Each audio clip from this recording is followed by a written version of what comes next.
Academy, Dungannon. Chynel, how's my presentation looking now? Oh, perfect. We've got you. You're on your introduction. Yep. Super. So what I do is I teach in a post-primary school, and my role is digital learning lead and part of the senior leadership team. So within that, I basically look at the emerging technology tools and try to look at where they can fit in within our school's teaching and learning policy, and try to make sure that everything we do is done to meet in with the teaching and learning, and that's basically it, and providing all of the school's professional development programs and looking at where the needs of that are. And that's really, I suppose, how I end up getting into the coaching. Also then, I teach GCSE digital technology and also A-level software development. So because I'm senior leadership team, I'm very fortunate that I don't have as much of a teaching load as some of the other staff in the school, and that certainly helps when it comes to coaching. Chynel?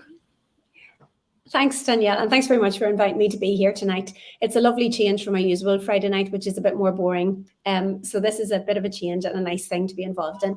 I'm a primary school teacher. I teach in primary 1. I'm the ICT coordinator, which means I do things like clean the filters and fix things that don't work. But since getting involved in the coach curriculum and the coaching project, now as a Google coach, I have kind of reevaluated what my role is in my job and how I can really support people. And like Danielle, you said about integrating technology into the curriculum and into each of the classrooms, has made a huge difference to how I see myself in the school as not just the fix-it person and the delivering the training sessions on random digital tools. It's much more personal now with the coach. So today then we're going to talk about what the coaching program is with Google, because there's lots of different coaching programs out there, and we'll just talk about what's involved in the Google coaching program. And as well, then we're going to talk about our journeys to how we became a coach, because Chynel, we came at it sort of different ways, didn't we? We came at it from different sides and used different routes. So it's just to show you that there's different pathways into the Google coaching program and different supports, I suppose, then after you become qualified. And then as well to talk to you about how it looks in Northern Ireland schools, because the Google coaching program, I suppose, is based on the model in the USA, where they have, for example, full-time instructional coaches. So Chynel and I, we're going to talk about, how do we get it to work in UK schools, in Northern Ireland schools? Yes, that's right. Yeah, and especially the difference too in between the primary schools and the secondary schools, and what that might look like if you're full-time in the classroom. I'm full-time in the classroom, and then Danielle, you have slightly more flexible kind of way around that. Yeah.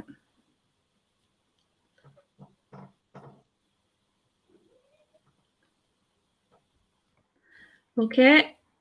So firstly then, what is a coach? So this is the first thing we're going to look at. So it's really, I suppose, understanding the difference between training, coaching, and what it is that you hope to do.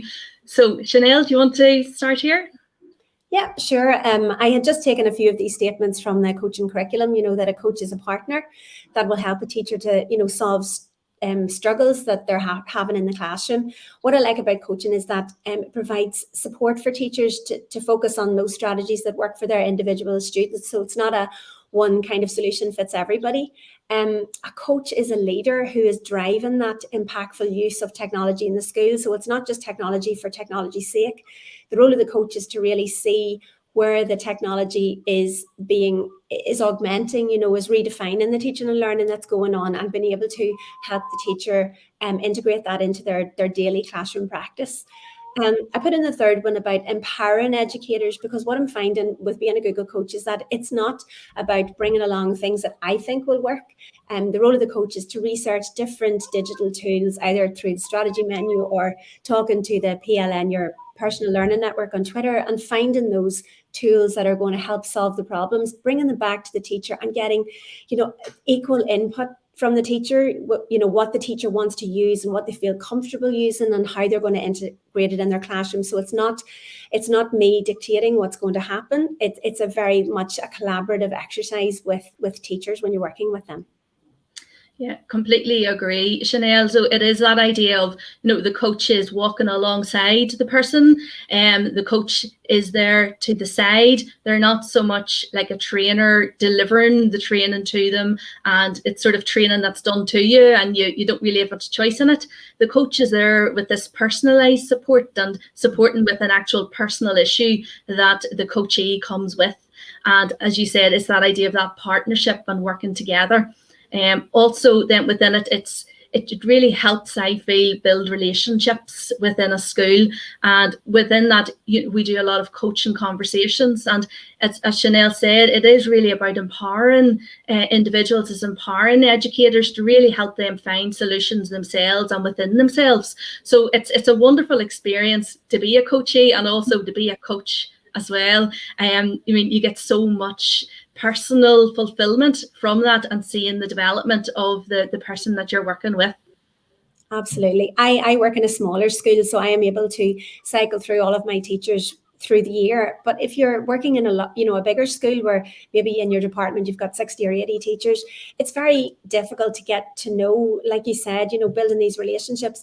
When you're a Google coach, you're able to build that authentic relationship with your coachees. It's a very open and honest one, and it's built on the idea of privacy and confidentiality. When I'm reporting back to my principal with my data, teachers aren't being named, it's departments are being highlighted for where we're starting, where the data shows we've got to, and it's very much the teacher is in control of what is shared with the school in terms of how the project is going and what they want kind of highlighted through, or maybe if we're putting it on social media or sharing it with staff. So very much the teacher is empowered and is in control of what's happening. Completely. And it's that idea of the teacher, as you said, Chynel, being open, and they're being able to talk in this environment that is risk-free. It's completely non-judgmental, and it is an opportunity for them to basically offload any issues and stresses that they have, and with their technology that they're trying to use in the classroom. Or indeed, when we look at this model here, you can see that the first stage of it is identify, and that's really identifying their need. And their need may not always be technology. Their need may be some other struggle point that they have. And then what really we do as the Google coaches is come in and see where technology can maybe help that. So the first stage then is identifying, and it is that idea of the open relationship, feeling free in a non-judgmental space to be able to talk openly about the challenges that you're facing.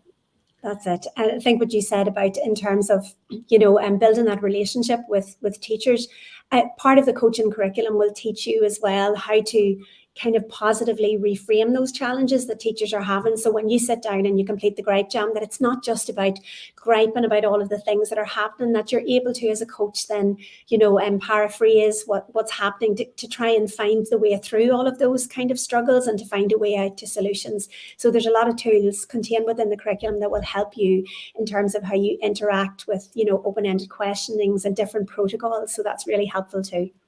Yeah, absolutely, Chynel. And I mean, you're talking there about the tools involved in this coaching model and within the curriculum that we're going to look at in a minute.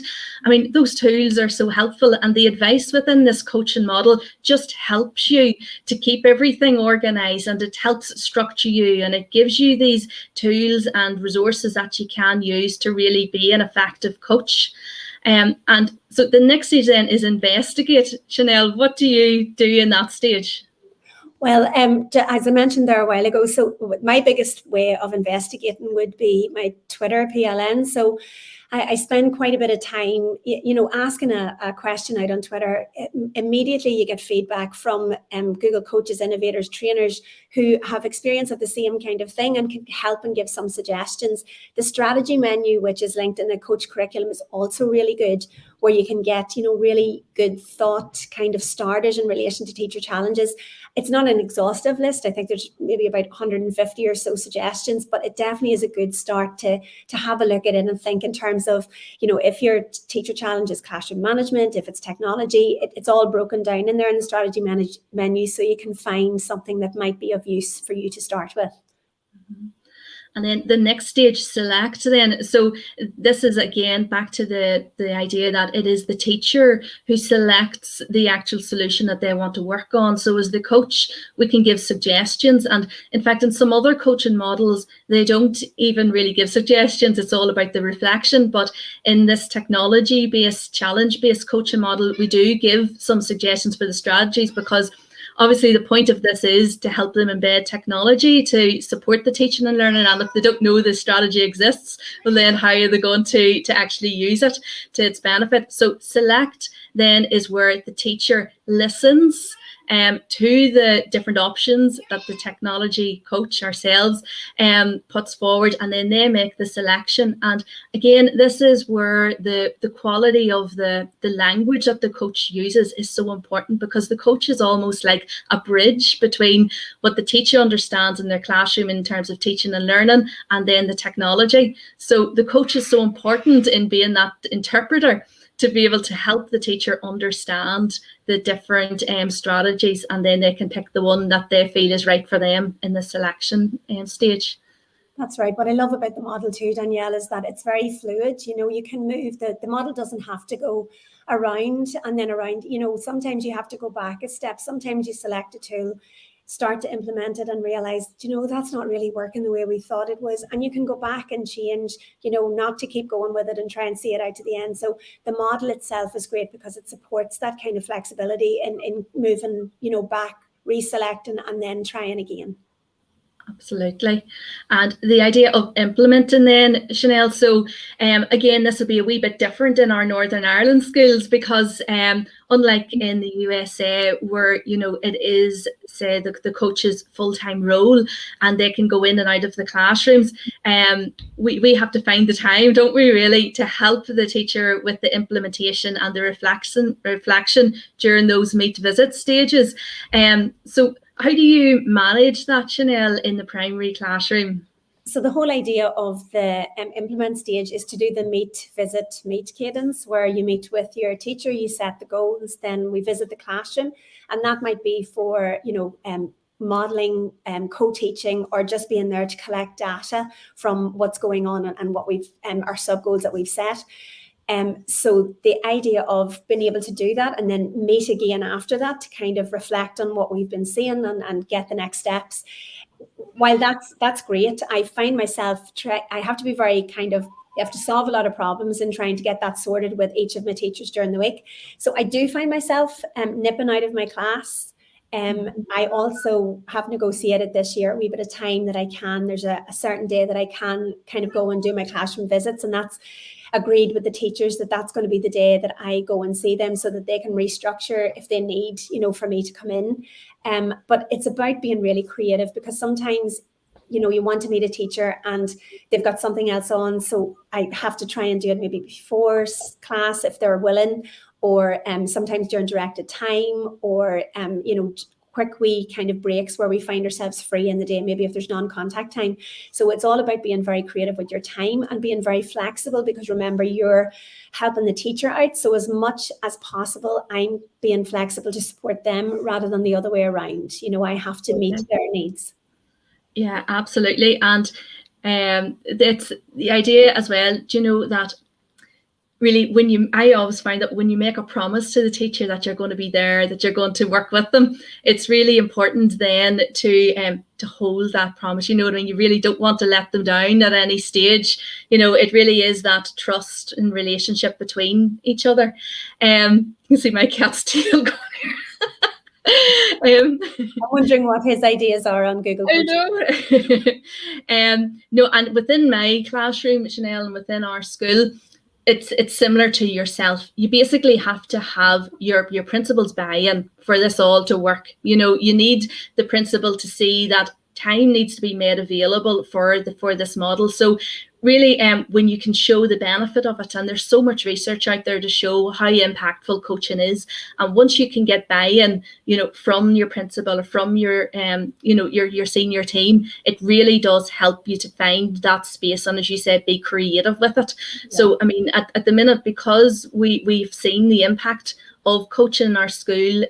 We, for example, can free teachers up. So, we would have paid, you paid for teachers to go out on courses for perhaps a full day. So now, it's using time like that, freeing teachers up to be involved in coaching, because they're getting personalized support. Sometimes you go out to an event, you go out to a course and you come back and yes, you get the odd wee nugget, but you've been out for, maybe a whole day. Whereas here you're getting something that's really tailored to your needs. So we feel that's worth investing in our school. So we've kind of built that in. And again, as you said, Chynel, it's really looking at times that suit the teacher. I try not to do any coaching after school, but sometimes, there are some teachers who do want to do the coaching after school, and I'm more than happy to stay with them to work through it, because sometimes people feel that that's when their minds are, the least, they've got the least things on their minds, because they've got the school day over them and they know there's not another class coming in shortly after that they need to work with.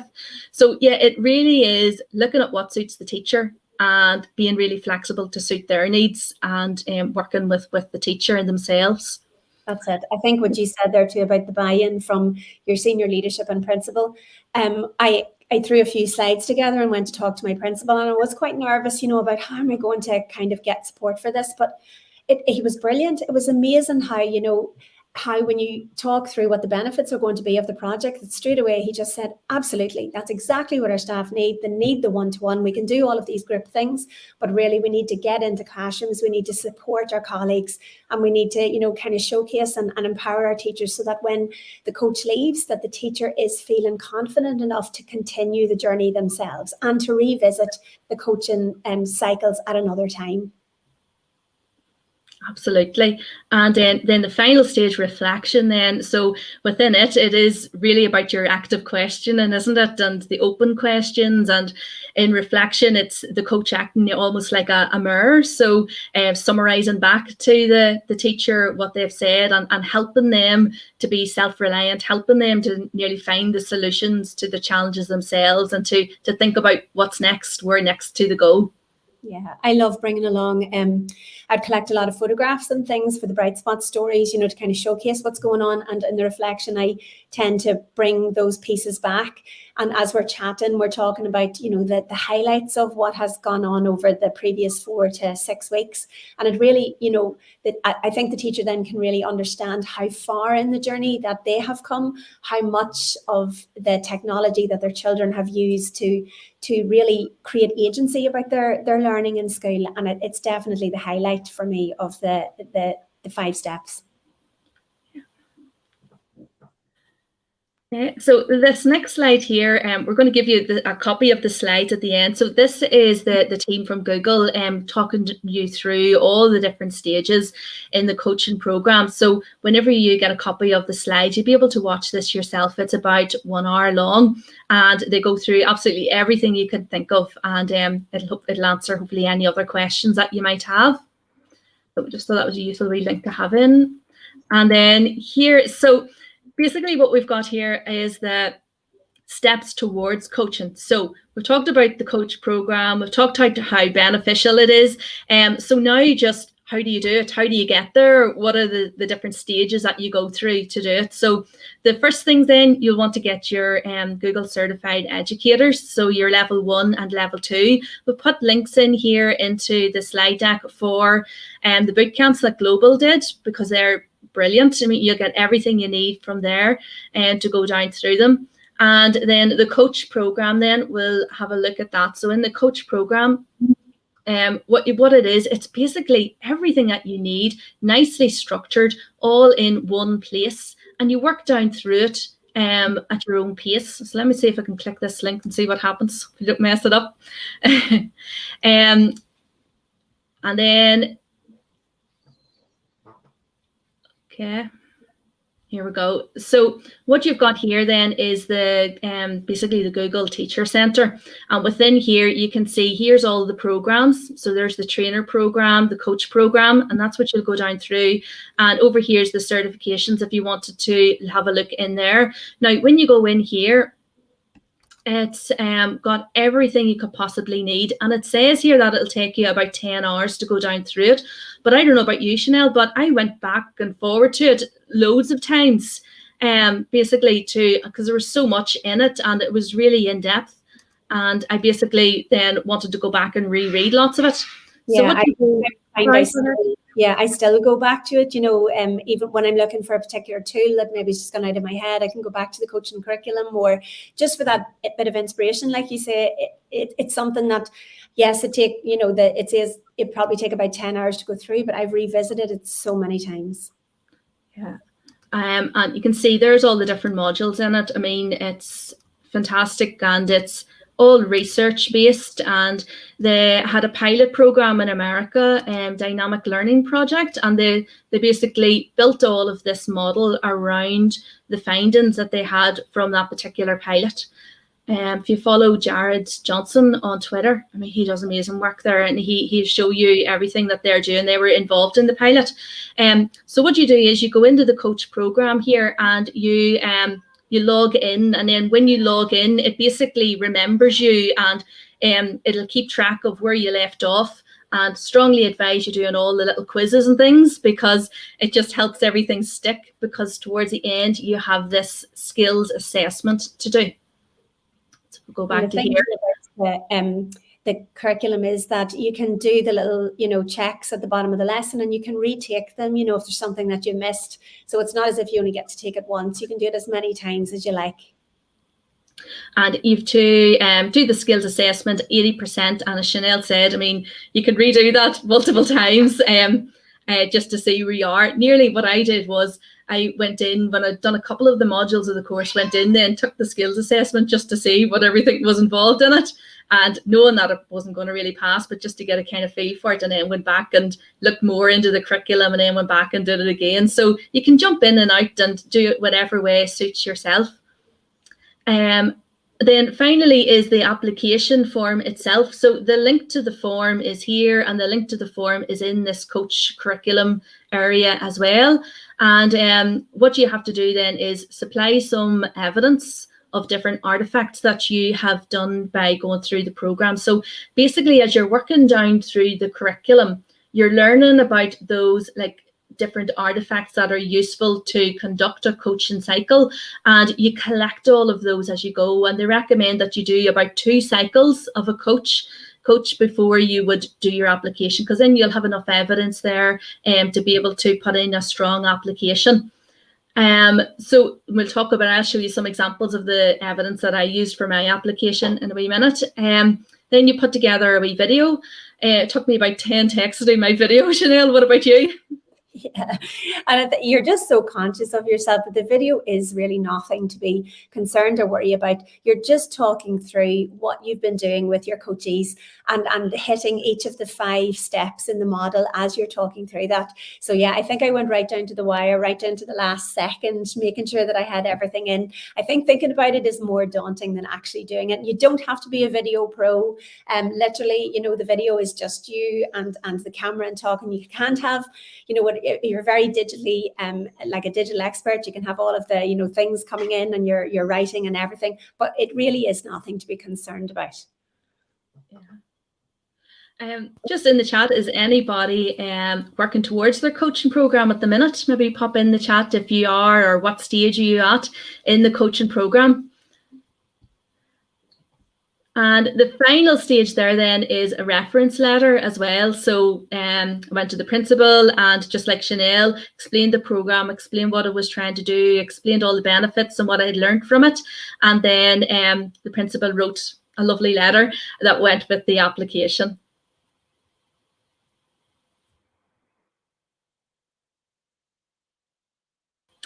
So the coach curriculum then, so as I said, there's the wee link to it, and what you can see whenever you look down through is that you basically go down, work down through it sequentially. You do your 2 cycles, do all the quizzes. It really makes it stick. And then towards the bottom, what you'll see is that there's a book club that you can join as well, and it's optional. But again, if you look into that, you're going to pick up more and more information about coaching that will be really beneficial. So the journey to becoming a coach. Chynel is still on the call. Didn't I, Just in time, Chynel. This is your bit. didn't I tell you I would click myself out of this? There's a one for every YouTube live. Chynel puts herself out of the live and then back in. I was just away getting a cup of tea. Danielle, I left you to it. So yeah, my journey into coaching. So my journey, I suppose, into coaching started kind of really through lockdown. So when everybody was stuck at home, they were working from home, and we were all on our computers getting as many digital badges as we could. That's what I was doing. But through that, I started to become aware of others on Twitter and on the YouTube lives who were doing amazing things to keep fellow educators and even people involved, everybody involved in education, to keep each other motivated and kind of sane in a time that was very, very difficult. And I remember I had a conversation with Abid, I think, who's on tonight. Hi, Abid. I was chatting with Abid from my school before, I think, the pandemic started, and we were chatting about, GEG, and I had become aware of it and talking about how maybe what that might look like, over here. And it was kind of that set the ball rolling. And he mentioned a few of the people that he would follow on Twitter, and I started to look up others and just really started to follow everybody and see what was happening. I think I came across then the Short and Sweet series that was being put together by Ben and Darren, and Ben Moore and Darren White, and they were kind of exploring tech tools and how you could use those remotely, with your kids as well as in school. And I just find it inspiring that there were so many people out there, while everything kind of was all shutting down, that suddenly everything was starting up online, and people were getting this incredible energy and enthusiasm, and technology was really taken off. I have linked there onto this slide to Darren's website, and also to Ben's social media links, so that you can go and connect with them and have a wee look. And their Short and Sweet series is linked up there as well. Now, I know they've gone on to do lots of different brilliant things since that, but that's where kind of my journey started, with that whole kind of pandemic learning. And then in September, I suppose, then when we went back to school, I got an offer to, like, an invitation to join the first cohort, which I kind of thought about, because I didn't know anything about being a Google coach. I'd heard about being a Google trainer, and kind of felt that within my school, I wasn't ready to kind of make that next step. I didn't have enough kind of experience. But when I delved into the Google coach, I realized that was how I saw myself in my school. I wanted to have that one-to-one connection with other teachers. I wanted to be able to see the impact. I wanted to have the data, rather than standing up in front of the staff, sharing a tool, and then never really getting to revisit or see what it was doing in the classrooms.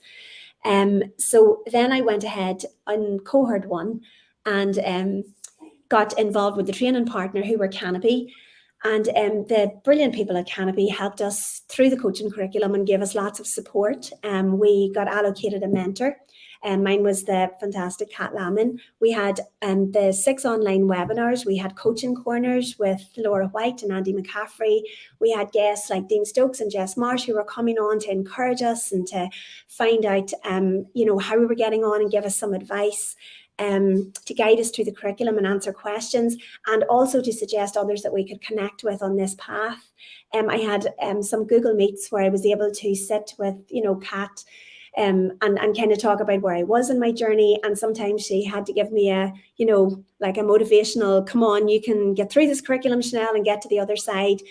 Because through the curriculum, there's a lot coming at you, and it was just brilliant to have those people to connect with and kind of make sense of all of that information. And then I had to dig up my Twitter account and take it out of the crypt, because it kind of had died a death before this, and refresh it by adding all of these people that I was seeing on the YouTube lives and talking to and getting involved with, and watching coaches from all around the world really just talk about their experiences of what they were doing, and just be inspired by such a supportive community who were answering questions, giving advice, sharing their resources and ideas, and they were doing it at all times of the day and night. So that's how my coaching journey began. So Chynel, similar to yourself, my coaching journey and all started with global GEG as well. I mean, the impact that group has made has been huge, hasn't it? I mean, look at the ripple effect from everything that they've done, you know, and they've impacted on so many people and in so many schools, and it's astounding. So basically I started off with, I found Global GEG during the pandemic learning, found them online. They were supplying all of these wonderful tips, and I just got hooked on it. And I saw, I remember the very first video I saw was with Stephanie and Abbott, and I was mesmerized. I thought, look at these great people. They're so knowledgeable. They had a great energy about them. And I was just hooked from there, and basically set reminders for everything that came up on Global GEG. And then, you know, just basically then they inspired me to really want to get better at technology, and everything that they did really made me want to get better and to share that with the staff in my school as well. So basically I already had my Google certs for level 1 and level 2, because C2K here in Northern Ireland were so good. They had done boot camps in previous years. So I'd done my level 1, and then I went off and did the level 2 myself online, because they had shown me the path, that showed me the way to go. So just went on myself and continued on with it. And then Global GEG, then they basically said that they were going to do like a trainer program. They were going to help take people through it. So because I was doing a lot of staff training anyway, I thought, well, I may as well do that. And then doing the staff training with the trainer program, just like you said, Chynel, you do follow-up training with people. You go in and it's one-to-one then. And I thought, oh, the coach then, actually maybe I'm doing more coaching than training, because we have 85 members of teaching staff. So I did have to, at scale, try to deliver, you know, a good bit of training to get everybody to a certain level. But certainly it was the individualized coaching that that helped most people come on so much more. So then, so I joined then the trainer program, did that, then went on and found another support group then with the EC Open Chat group, and you can find them on Twitter as well.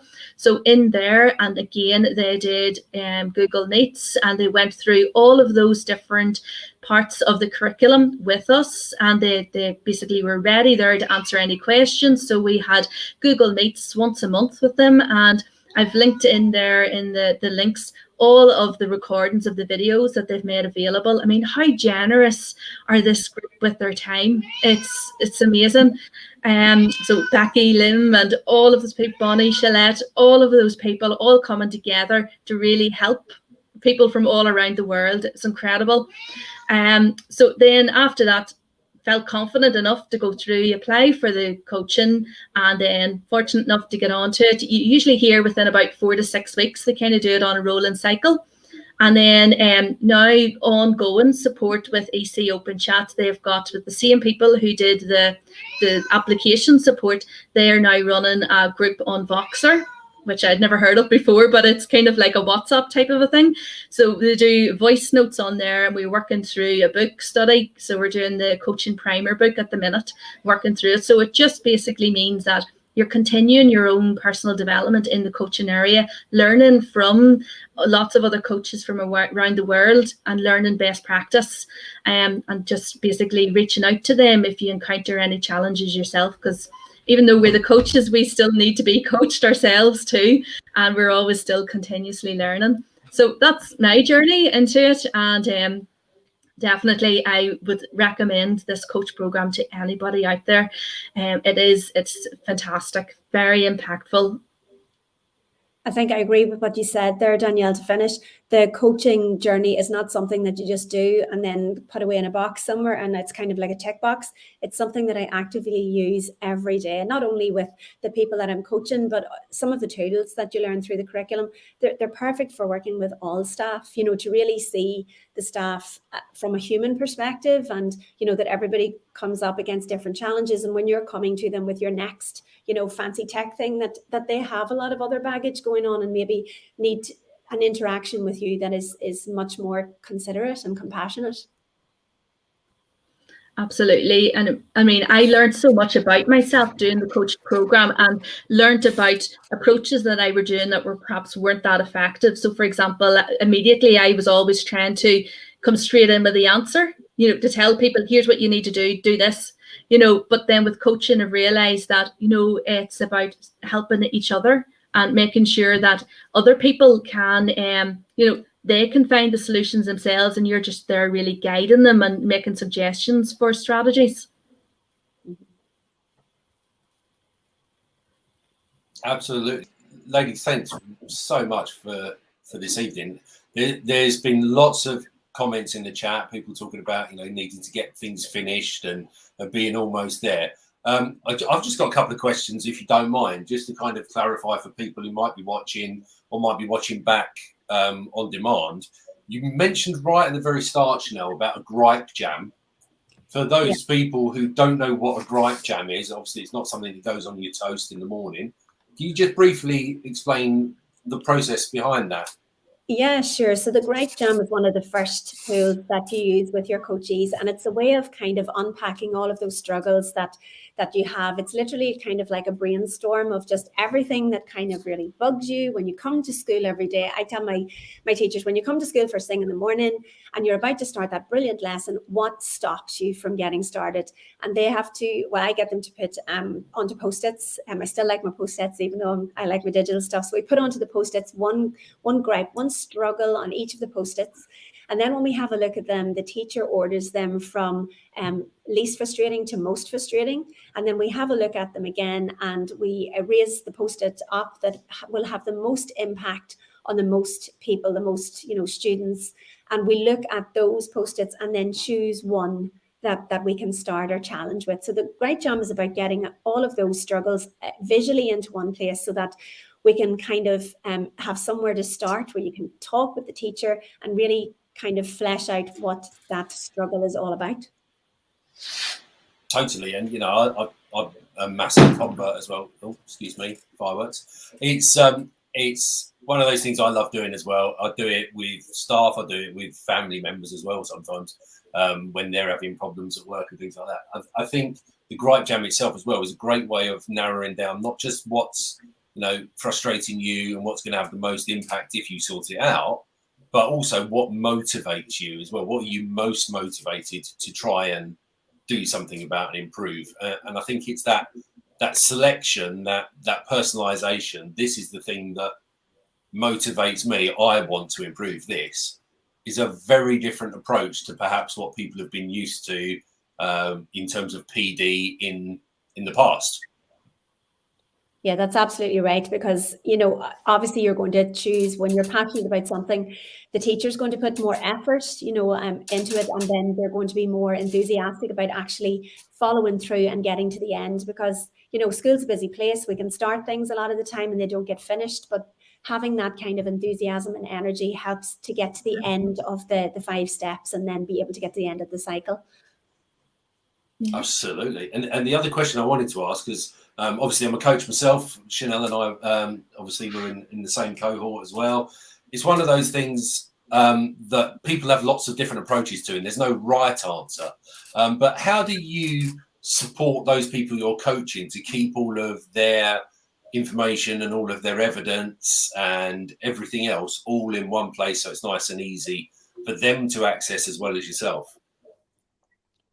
Do you want me to take that one, Danielle, or? Yeah, where's your wee slides, Chynel? Didn't you have one? Yeah. You had a lovely slide. Is it on here? Yep, go ahead. So Go ahead. I was lucky enough to attend Canopy Live over in Birmingham there in the second week of October, and as part of the finishing address, we listened to a girl called Suzanne Summers, she's a digital lead in Boston, and she had lots of schools and lots of coaches. She's working with, you know, too many people to kind of keep track of. She was using lots of different Google tools, and realized that if she had one tool that, you know, had all of that involved, all of that included, that it would be so much easier for her to kind of track and trace. So she worked to create connecthub.io, and it's linked there in that slide. And what I love about this is that it tracks all of your coaching, your different types of like meets and resourcing and visits to classroom. It gives you all of the data that you need for bringing to your senior leadership as well. It tracks your coaching cycles, it measures impacts, it reflects on coaching, and it helps you advocate on coaching at your school. So instead of using lots of Google Docs and slides and Excel sheets, everything is in the one place, and it returns the data to you in a variety of graphs and charts that can be printed off in PDF and shared with your leaders. And it's also featured as part of the Google coaching curriculum now, which is great, so everybody can have a look at it. Yeah, it's just so visual, isn't it, Chynel? Like, I mean, it looks amazing. And as you say, if you were trying to encourage buy-in from your senior team, I mean, going with all of that data sitting there ready, so easy to interpret, really does help your case. Yeah, it's broken down, you know, whatever way. The tool itself is very flexible. It's been brilliantly designed in that you can have it do exactly what you want it to do. You know, it's set up with some helpful tools, but you can change, you can add labels, you can put your own twist on it, and really support the individuality of each of the coaches. So it's a super tool now. I'm still on the free version of it, but I definitely will go ahead for the paid version, because this year when I did my final report to the principal, it took hours, you know, grabbing all the data from trying to put it together, you know, myself into charts. And this year I know it's just going to be so easy. It's going to give me the data that I want without me having to put the hours of effort into sourcing it. That's brilliant. It's really interesting to hear that as well, because I've splashed out and dug into my pockets and found the $6 a month or whatever it costs for the full version, and it is brilliant. It literally is a one-stop shop for everything, and a lot easier than what I was doing, which was creating a Google site from a template and sharing that with individual coaches and then getting them to try and use it, which on one hand was great because they kind of by default learned how to use Google Sites. And whether that was part of their challenge or not, it was a kind of nice little side hustle, if you like. But this is certainly, ConnectHub.io is certainly much more user-friendly in terms of you as the coach, but also the coachee as well. And it all follows through to their emails and everything else. So they don't necessarily have to log in somewhere different. They can pick up those messages and you can keep track of everything as you go through. And how long you spend doing it, which I think is a really good feature of it. Whether it's 5 minutes, 15 minutes, 50 minutes, it's all tracked there for you, isn't it? Yeah, it's a very intuitive piece of software. I mean, if I can click myself off a YouTube live twice, but I can work my way around the software, anybody can do it. It really is very intuitive. Yeah. It's not as easy as it looks, is it? To click yourself off a YouTube live. Yeah, you're very good at it, though. Yeah. I don't think there are any other questions in the chat, but if there are any others, please do just pop them in there, and we can get to those before we finish up. While we're at it, yeah, could you pop in the short link to the slides if you haven't got it in there? I can't see the chat, so it's bit.ly/Google uppercase G Google EC uppercase for EC 2021. In case I forget. So it's bit.ly/uppercase G Google uppercase EC 2021. There we go. Perfect. Just thanks, like Darren. Just like that. And while we're talking about things in the chat as well, I'll also add in there, next week, Danielle's going to be back with us, this time with Kira, and you're going to be talking about different ways of sort of tracking assessment and all that kind of thing through Google Tools, aren't you? That's right, yes. So Alistair Hamill's going to join us as well from GEG NI, and Kira Hunter. So yes, so we're going to be looking at the issue of, you know, checking for understanding in the class and using digital tools for that. And basically, it's at the minute, I'm not sure what it's like over with yourselves, but Northern Ireland, it's still very much the case teachers are 2 meters away from the pupils. So you can't really do all of that over the shoulder checking that ordinarily you can really do and find misconceptions so quickly. So we're looking at some of the digital tools that we're using at the minute to help us with that and to overcome those challenges. So, and you know, the proving point, you know, we're all still learning, you know, and what I loved about going through that coaching curriculum when we were all doing it was that, you know, different people were at slightly different stages. some people might have been a week ahead of us or a week behind or 2 weeks ahead. And we were able then to kind of learn from each other's mistakes as we were going through, and also learn some of the solutions as well. And that was really, really useful. And it's something that I'm looking to roll out to more people across our trust. We've got 57 schools, and ideally I'd love to get coaches in every single school, because that just gives you that sustainability that keeps the culture flowing, as well as my good friend and colleague Richard Sparks talks about, you've got to have a skill set and you've got to have a tool set, but you've also got to have the mindset, and the three of them together are, they are like the holy trilogy, for want of a better word. And the mindset is the one that I think is absolutely vital, and that's what you really get through following the coaching program, I think. And in England, Darren, do any of the schools have like full-time instructional coaches or technologists? I've heard that term used. It's not widely known. I think it's gradually growing through, possibly because of the global nature of the last couple of years, and a lot of us saying, what do you mean, why don't we have technology coaches? Why don't we have integration specialists? We really should have. So certainly it's something I think is going to be growing. It's something that our trust is looking at in terms of technical support officers who are non-teaching members of staff, who have the time and the flexibility to get into the classroom with staff and support them, and also have the time to go away and play and do the research and find out what tools might work and all these kind of things, alongside a bit of the kind of the techie side of things as well. And obviously I can't speak for every school, but I do think it's growing in terms of its popularity, and I think it will be, even bigger as we move ahead. Completely agree. Okay. So Chynel, do you want to talk a bit more there about your day-to-day and your coaching? So, well, my coaching happens more or less during the school day, directed time after school, and then I do have a wee bit of time out of class as well. I think one thing that came into my head there just when I was kind of thinking about my coaching time is the coaching curriculum will get you to think about protecting your coaching time, and I think that's really important as you kind of embark on this journey. The most important thing I kind of learned is to create my coaching calendar, to make that available to other staff. There are lots of different tools. I think, Darren, you had shared Calendly with me at one point.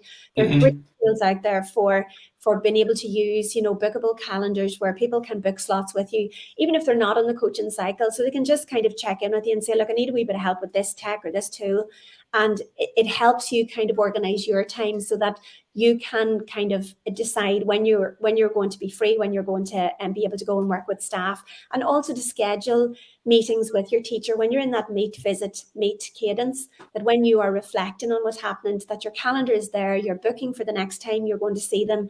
You don't go to them. There's no need then to say, God, I can't remember, when am I coming to see you again? Everything is, the teachers get a lot of kind of encouragement if you're very organized and you know what's happening next. And like that, through Connect Hub, I'm able to send those kind of wee reminders out to the parent or to the staff that I'm coming to see them, or what we have talked about in our previous meetings. So protecting your coaching time while you are kind of juggling between the school day and all of the other things you have to do at school is really very important. Great advice, Chynel. I agree. I mean, you really have to prioritize it because the time just slips away in school. And to me, if you don't schedule it in and basically book that time with that teacher, you fill that time with other things. You really do have to make it a priority to get it done.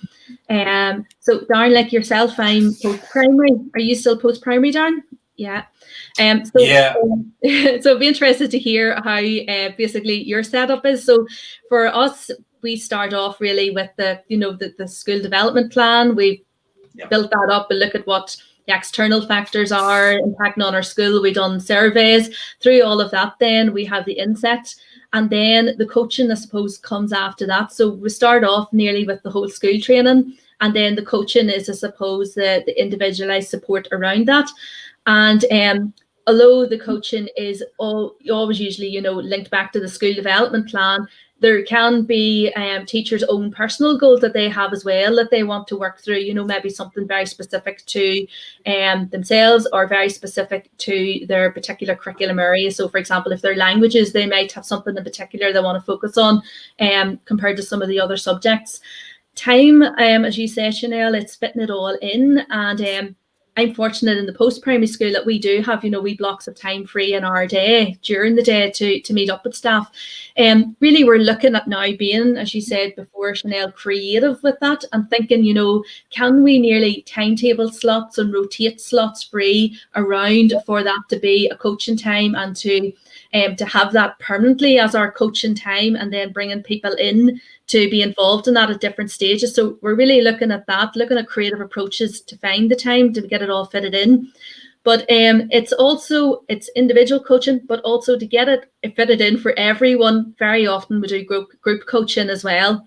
So although the Google Coach program is mostly talking about, personalized individual one-to-one, I think in the reality of it is in the post-primary classroom, the post-primary school in Northern Ireland, we have to go for group coaching to basically try to meet the needs of as many people as we can. So small group coaching, and we're talking 2 or 3 people who, for example, have a similar request or a similar need. And often that can even be people within the one department. So during their department meetings, maybe during their after school time where they're doing their inset meetings, then I could go during that time and demonstrate a tool and work with them, and then check in with them perhaps individually after that to see how far along they are in their journey and implementing it and so on. But so it's really using those approaches, both individual and group coaching, and everything, I suppose, feeds out mostly from our school development plan and assistant staff in being able to embed everything that's our priorities. Yeah, exactly the same for us. Go on, Chynel, sorry. No, sorry, it wasn't me. Oh, Danielle, was it? Sorry. Yeah, no, it pretty much exactly the same for us. I think we've gone down a very, very similar line. I think I was so keen to get started. I think I bit off more than I could chew on that first cycle and took on too many people at once. So as much as you've got to block out your time, you've also got to be realistic about how much time you can afford to give people, because that's the valuable part of it. So don't feel like you have to say yes to everybody. It might be better to say not on this cycle to people, but on the next cycle, yes. Just to make sure you have got that time for your own chance to recharge your batteries and everything else as well, because it can be, quite a lot of thought processing. The other thing I set up, which we all found really helpful, I set up a Google chat room or space as it is now, and we used that as a coaching space, and everybody that was on the coaching cycle was part of that chat room. And it started off with me posing questions every now and again, and within probably about 10 days, it became them posing questions or solutions that they'd found, and then asking each other, and then you start seeing messages like, oh, can I come and see that in action, or would you mind sharing that with me? And I think that's the really powerful side of it, that you start to develop that collaboration automatically, and you can just kind of, to a certain extent, sit back and just watch the magic happen, which I think is really good. And the immediacy of the chat, as opposed to sending emails and everything else, I think is very helpful. That's a really good example of, how you can easily advocate for coaching in your school, and like that, that it just kind of takes off and people start to kind of visit each other's classrooms without you kind of having to instigate it. Yeah, that's really good to hear. It was really good as well. The last cycle I took through last year, of the 4 people I was coaching, 3 of them stood up at a whole staff inset and delivered a presentation on something that they'd developed as a result of the coaching process. And in one case, it was a way of tracking. In another, it was a way of working sort of hybrid, high flex. And the other one was a way of kind of, for want of a better word, sort of engaging students through a very simple kind of reward process. But they stood up and delivered, and having been quite kind of reluctant tech users to start with, they were absolutely buzzing at the end of it to say, I've stood up and I've delivered to the rest of the school about this. So it's very, very fulfilling, I think. That's brilliant. Sounds great. Likely. So at the end, and just in our wee presentation, we've got just some useful links here. So these are just links that lots of other people have shared with me that I had got that helped. So for example, there's a Wakelet there that was put together by one of the group in the EC Open chat group. Loads of bits of materials in there, really helpful. There's a link to the Connect Hub. Thank you, Chynel's popped that in there for you. And just basically looking down through it, and everything that you need, you will find on Twitter. Would you agree, Chynel? Absolutely, yeah. Yeah, the links out there that you'll find, and I mean, feel free to keep in touch with me and Chynel and Darren and everybody here now in the UK and the Northern Ireland Global Educator Group. And it would actually be lovely, wouldn't it, to try to get a support network set up locally with people facing the same sort of challenges in UK schools, you know, things that are kind of very specific to our needs in this part of the world. Absolutely. And I just think there's lots of knowledge, there's lots of expertise, and there's lots of kindness and generosity out there from people who are just willing to come and help you, which is great. It's a very giving and supportive community. It certainly is. Well, we haven't got any more questions in the chat, so I think we're probably just about there. Thank you so much, Chynel and Danielle, for this evening. It's been great chatting to you. It's been great hearing the positivity coming from you guys as well, with regards to not just the program and going through it, but also, you know, the benefits of it afterwards. And I can certainly testify to that as well. It's been great fun being a coach, but also incredibly energizing, I think. And sometimes we all need a bit of a kind of a refresh and a restart. And certainly I feel like that's one of the things that it's done for me. So I would massively recommend it to people. And lots of thank yous, lots of people saying that they're going to join us next week, which is marvelous.